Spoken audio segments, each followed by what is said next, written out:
I am Patrick Peterson, and you are watching Breaking Par. I'm Ricky Barnes. Blair O'Neill. I'm Cheyenne Wood. I'm Elise Lobb. It's Paige Spranick. Boyd Summerhays. I'm Monet Flores. Chelsea Pizzola here. Ryan O'Toole. I'm Missy Farkay. I'm AQ Shipley. Hey, it's your boy the coach, and you're watching Breaking Par. Breaking Par. Breaking Par. You are watching Breaking Par. Breaking Par. Breaking Par. Breaking Par. Breaking Par. Breaking Par. Breaking Par. You know it's Breaking Par. I'm Sarah Noe H. Brown, and you're watching Breaking Par. See what Big Deezy's up to. Welcome to my humble abode. Yes, right sir. This way. Yes, How you doing, sir. man? Good, man. Good to see you. Cheers. This is what I call my man cave. This was number 6 right here. I know you. You're the poker guy. You know, I've been working on getting some titties. You got the hockey jerseys. Oh, I remember this. This was so much fun. Yes, it looks good. Here at Daniel Negreanu's house. First of all, thank you for letting us in. Oh, no worries.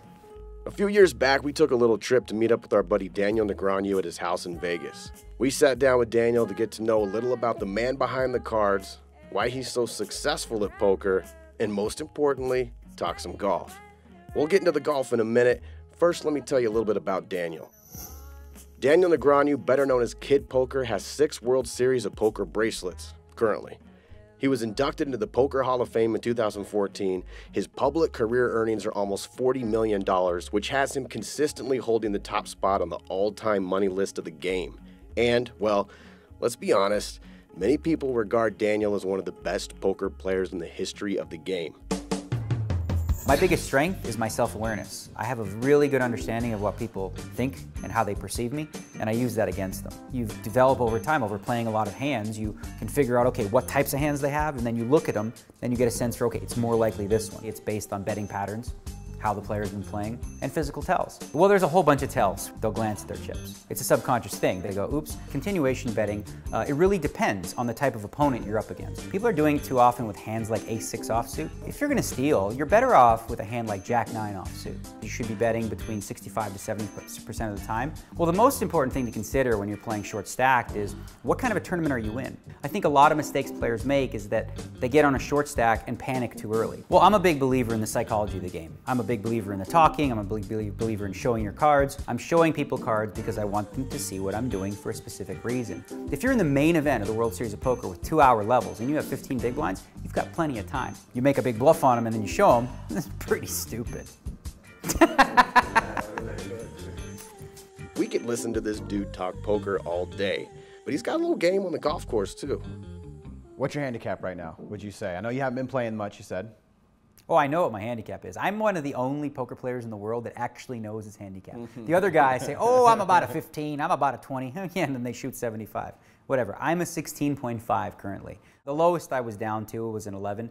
If I were to play from, shorter tees, I'd play from about 6,900 yards. If I played from 6,300 yards, I'd probably be about a 7 or an 8 because I have a very good short game. You know, from 100 yards in, chipping and putting, that's my specialty. Just off the tee, I don't hit it very long yet. I respect that. You like playing the 6,900 yards. Oh yeah, I got to. They won't let me play up there. They know. I just keep it down the middle. Yeah. I never get in trouble. I've only played like 10 rounds this year. So, I mean, it's been just very sporadic. So why haven't you been able to play much this year? Just so much poker, or? Well, I guess my interests have sort of like been more diverse. I did a lot of traveling in Europe, and when I'm in Europe, it's not golf time, it's poker time. You have a Jack green. You have the Golden Bear design green out there, and I love your plaque and what it says there. No way. So yeah, I had this built, the Jack Nicklaus Company. They do greens, and you get like a plaque, and you can personalize it. So right here, the Nicklaus design, you can see the Golden Bear, and underneath it says, I called it 6 aces, because there's 6 holes. Okay. Makes sense. And it says, gambling is permitted and encouraged. Right? That is so sexy. Yeah. So this thing checks up like a real green. Let me see you throw a couple up there. Well, here, let me see what you got going on. Okay. All right, let's see what you got going on. What hole? You call it? Just go to the center. Nice and easy. All right, there's a couple balls in the way there, but all right. That's pretty good. Wow, look at you. Oh. Nice. They're real. They check exactly they check up pure. Like a real green. Yeah. It's the best part of my game. My golf guy, we come back here and we screw around. I got a bunker in the back. I made sure to have the bunker aimed that way towards my house because you never know, people come over and don't want my neighbors going crazy. Makes sense. This is a great way to work on your short game, and I don't hit it too long, so you know. This is where you make your money. Anyway. Yeah, exactly. Yeah. Chipping and putting. This is absolutely beautiful. Envious of that for sure. You have a Jack green. You have the Golden Bear design green out there, and I love your plaque and what it says there. Tiger's trying to chase his record, right? You're sitting at 6 bracelets yourself. You know, that's interesting. A lot of people are like, Tiger's kind of tapped out where he's going. Maybe he's got a chance. Throw out some thoughts. Where do you think you're going to be at when you finally hang it up, bracelet-wise? When it comes to bracelets specifically, I was really disappointed. I felt like for as long as I've played, I should already be at 6 or 7. So to get to 6 now, I'm actually feeling like I'm back in the conversation again. Where if I put together in the next 10 years a really good run, I feel like 8 is doable. I feel like I can get 8 bracelets in 10 years. That's obviously a lofty goal, but I set lofty goals. That would get me to 14. By that point, I feel like Phil Ivey's going to be in the same neighborhood. But I don't know. I just feel like I can overtake him in 10 years. So yeah, there's a whole bunch of awards and different things that I look at, and bracelets is one of them I was always lacking in. But now being at 6, if I get up to 7 or 8, all of a sudden I'm back in the conversation. Thank you so much for inviting us into your home. Really appreciate it, and look forward to seeing you cheers. again. Yeah, absolutely. It was fun. Good there? Alrighty. Yeah, seriously, thank you very much. Oh, no worries. Cheers. The Charles Schwab Cup playoffs are the stuff of legends, a culmination of competition, a gathering of the greats, and a pretty shiny trophy. Bernhard Langer won a legendary 3 years in a row. Then, Kevin Sutherland dethroned Langer with his own legendary win. But just because they won those trophies doesn't mean they'll win this trophy. It's all on the line at the Charles Schwab Cup Championship, only on Golf Channel. Over the past year, a lot has changed. Tee boxes have been elevated for some people. And apps? Those are no longer reserved for the Overlook restaurant. El Conquistador Golf and Tennis has become your place for discovery and adventure. It's more than just golf, tennis, and fitness. It's your place to build new connections, create memories, and spend valuable time with those who matter most. Call Jennifer Ratke today and receive 12 months of golf membership for the price of 11. Good morning, Frank. Let's go make more dreams come true. For you are the Duo Man. And golfers around the world count on you to help them hit the ball farther and straighter. Golf bless you, Frank, for your relentless pursuit of low-compression technology. That's a 29, another 29. For decades of drop tests and data gathering. Let's record some data, huh, Frank? For the ball that's still first and soft. Go again. Let's do this. Wilson Staff Duo, the ball that started it all. Hi, I'm Aaron, and we're here at Cool Clubs today talking about wedges. Scratch that. I just heard shit.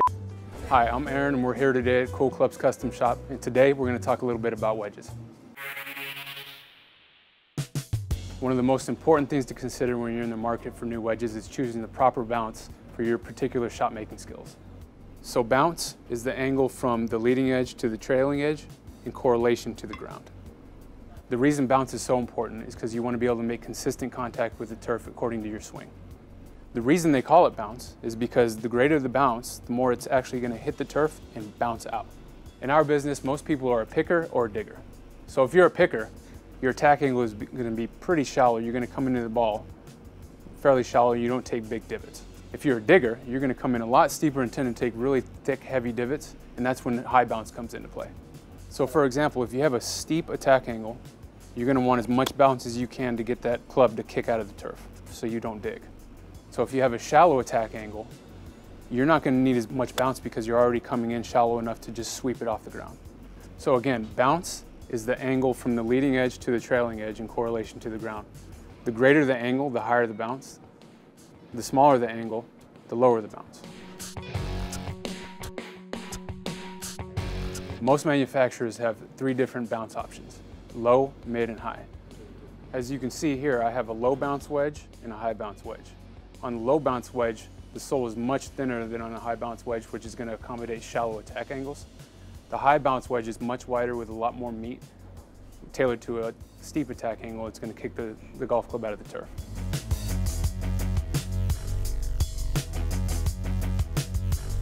Because everybody's swing is different, sometimes you're going to fall in between low and mid bounce.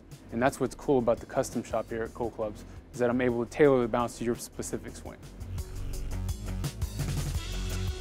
The person that I'm grinding this for needs less bounce. So the way I'm going to do that is I'm going to reduce the angle from the leading edge to the trailing edge in order for it to effectively be less bounce.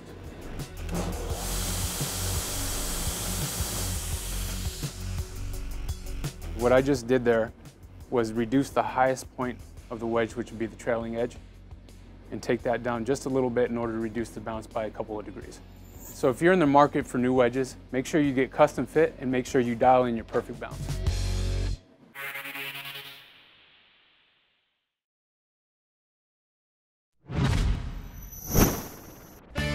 Let's check out some content from our fans. It's the Social Media Spotlight.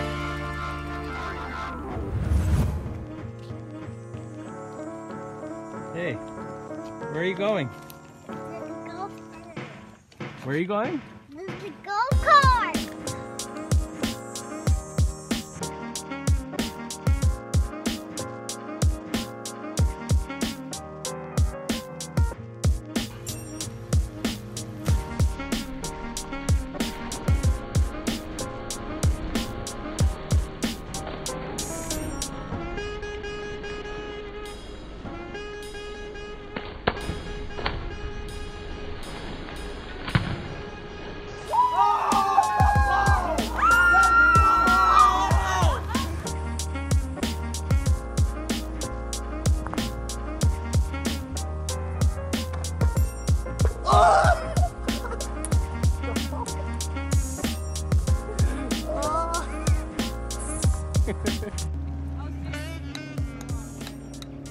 Where are you?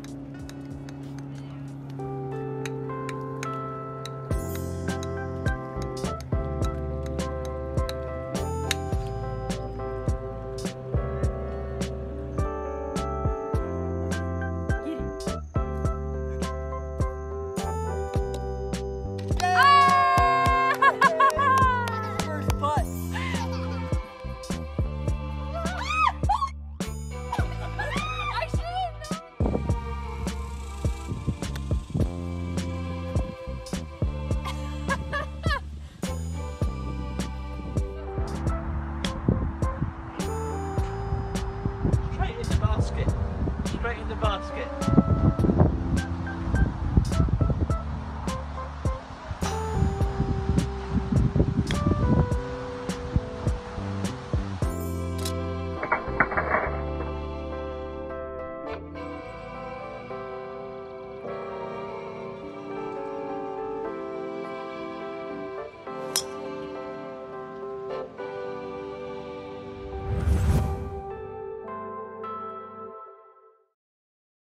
Did you know? Brought to you by your Arizona Golf Association.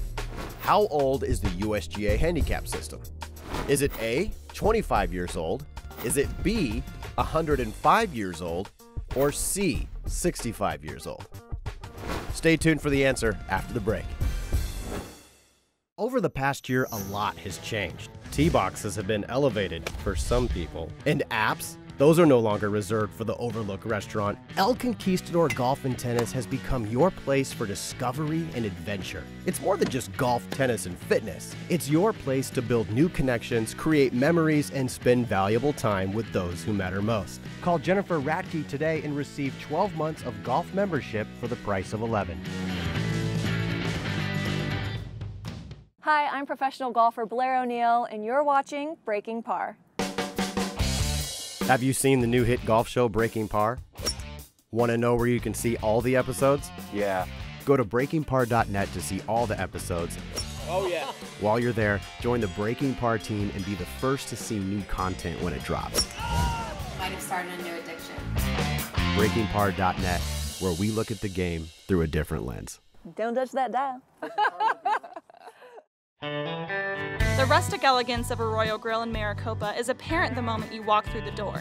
Arroyo Grill provides a laid-back dining experience with sweeping views of the Estrella Mountains and the Troon-managed Auction Southern Dunes Golf Club. At Arroyo Grill, enjoy breakfast, lunch, dinner, along with daily specials and signature drinks. With exceptional service, a contemporary menu, and perfect ambiance, Arroyo Grill should be the next restaurant you visit. Learn more at arroyogrill.com. Your table is waiting. I'm an engineer and a real straight shooter, just like the all-new Wilson Staff Duo Soft, the straightest in the game. Less side spin, fewer hooks and slices, closer to the center line. Like I said, a real straight shooter. All right, let's find out our answer. How old is the USGA handicap system? If you picked option B, 105 years old, you are correct. The USGA handicap system was formed on October 11th, 1911. Now back to more Breaking Par.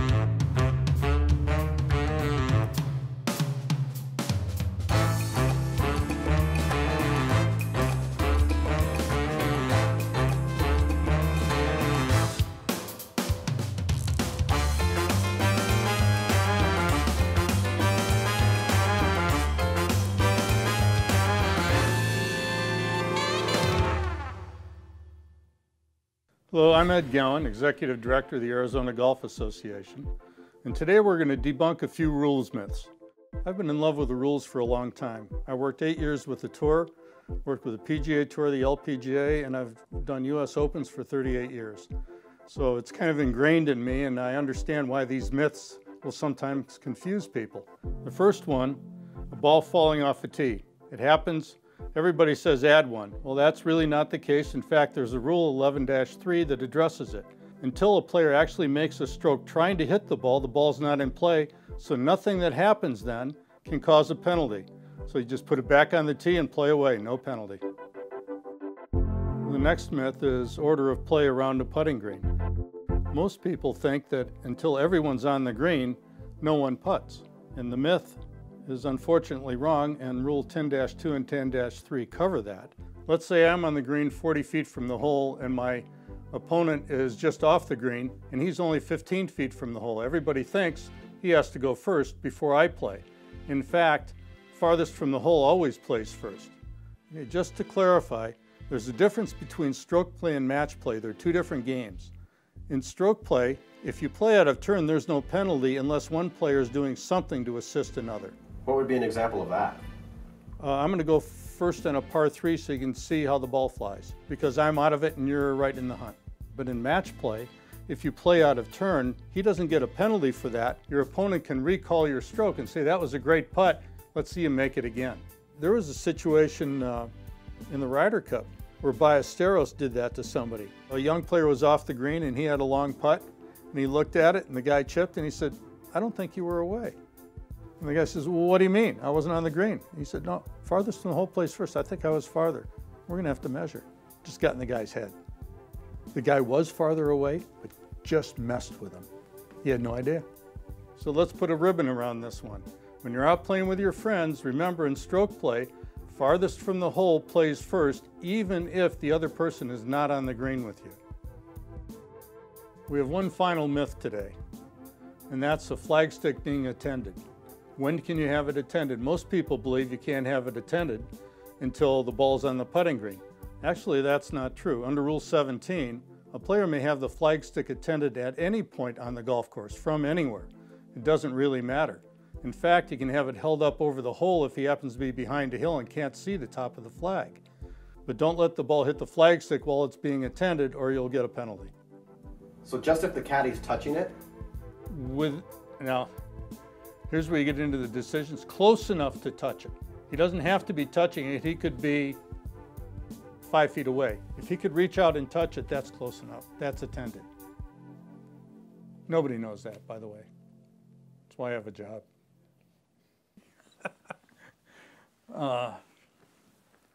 It's a lot of fun doing rules, though. One time I was at on the PGA Tour. Jack Nicklaus had a ball off in the rough in a muddy spot, and being an unfamiliar official, he aggressively said, where's my nearest relief from this mud? And I said, Jack, there's nothing in the rules that gives relief for casual mud. You're gonna have to play it. And he said, I didn't think you'd get that one. Thanks, I got it. That's awesome. That's great. If a player is granted relief by an official, even if it's wrong, and plays the shot, he's entitled to go with that stroke. He's not held by the rule, he's held by the ruling of the official. You never whine when a player tries to get to you. That's part of the fun of the game.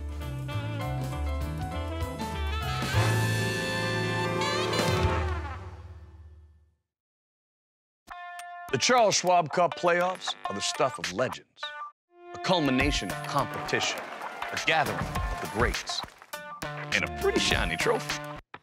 Bernhard Langer won a legendary 3 years in a row. Then, Kevin Sutherland dethroned Langer with his own legendary win. But just because they won those trophies doesn't mean they'll win this trophy. It's all on the line at the Charles Schwab Cup Championship, only on Golf Channel.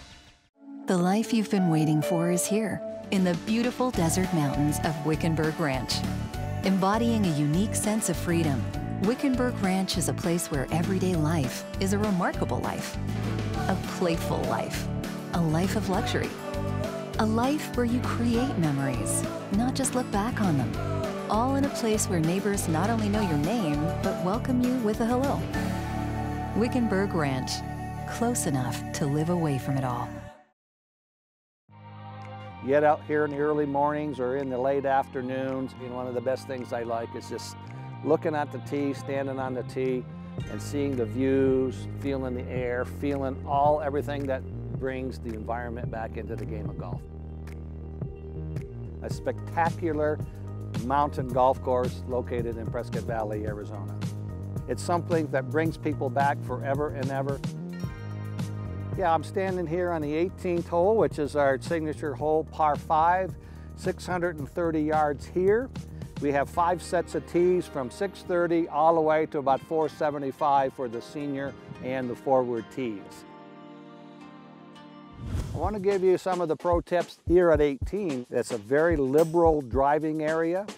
The hole slants from right to left, so you can just tee it up and let it fly high. If you happen to push it a little bit on the right side, it's going to hit and bounce down into the landing area. Now we got our second approach shot into the landing area. It's a blind shot, and as this hole dog legs, it's a S turns. It has 2 turns on it. We just want to make sure that we hit it left of the fairway, right of our signal tree, and as it hits, it rolls down about 40 yards into the landing zone. I'm using a 6-iron today just to give it a little punch shot, let it roll with some top spin on it, hit the fairway, and let it roll off to the right.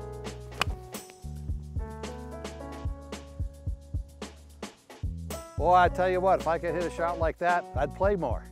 If we want to really be aggressive, we can cut it real close to the right-hand side of the fairway.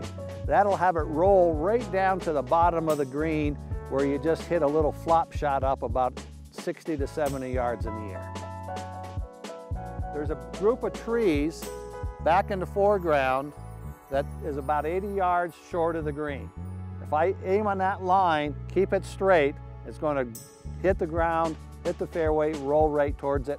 If I push it, then I'm in the desert.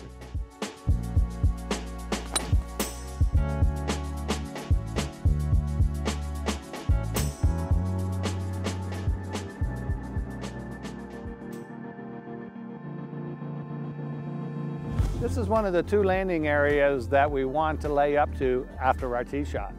You can see here, this was my 6-iron. I landed just in a nice flat spot before we get to an elevation and goes back down. In the wintertime, it would have hit here. I would have been another 40 yards further.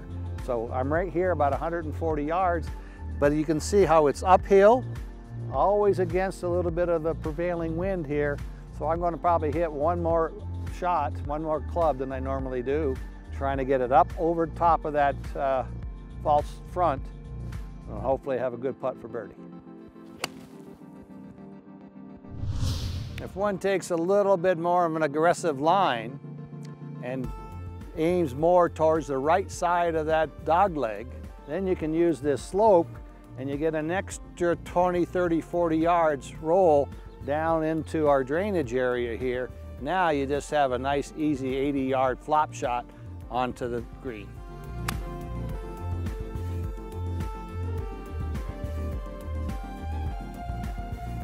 Just like that. Well, you know what? When you learn to play this golf course, when you read the directions and played it a few times, you're going to end your round on one of the more unique holes here in the state of Arizona. That's why we really call it our signature hole, and it's so much fun to end the golf round on.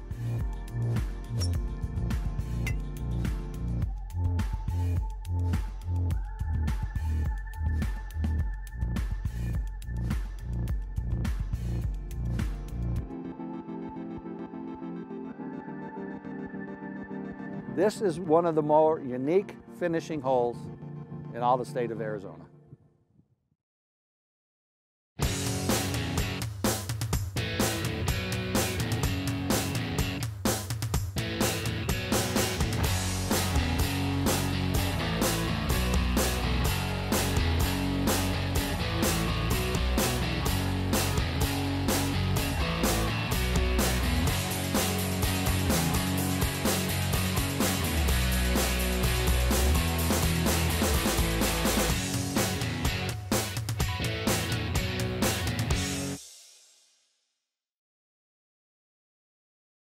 You already know the most important part of your game is the equipment.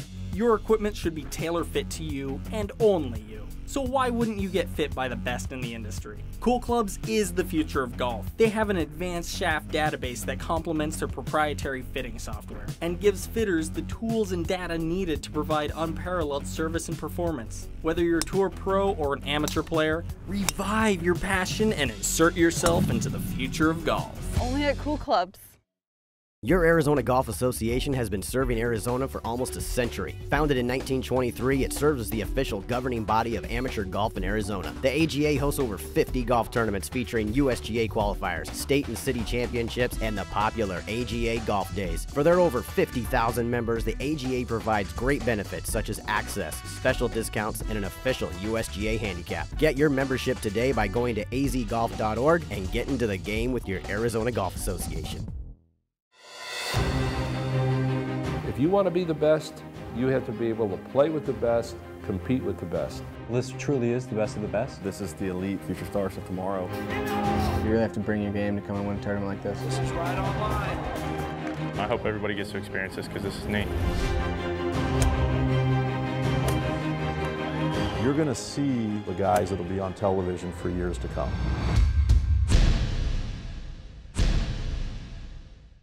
The Breaking Par crew loves hearing from our fans, and we want to put you on our show. Do you have an amazing golf shot caught on camera? Do you have a ridiculous trick shot that you want the world to see? Or maybe you just filmed a hilarious moment in golf. Oh, you broke it. Send video submissions to fans@breakingpar.net for a chance to be featured on our next show. Or hit us up on Instagram @BreakingParTV.